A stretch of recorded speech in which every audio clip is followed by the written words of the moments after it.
Okodia kresi celebration much more champion funge. O from any kasi arena no smedite. O from any kresi arena no smedite. Asia sokwa. Asum Jesi was to teach us from Asum Jehini was there to 2 years old from Freeway. On Casa Trabo Mofo. Oh, Patacon Chrekwaje Quabonebo. Young Fanco Diabrani Bonose. To Ya Prempeh Masuna Kwamo Media, you see.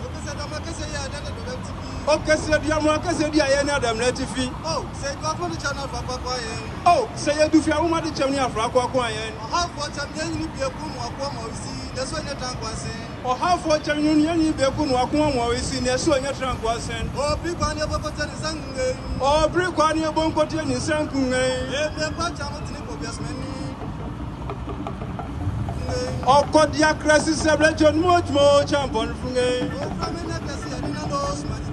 Oh, from any crassi, I didn't know Smedite. Asia Sokwa.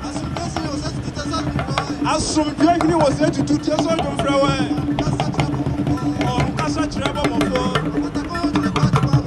Oh, Patacon Chrekwaje Quabonebo. Young Fanco Diabra.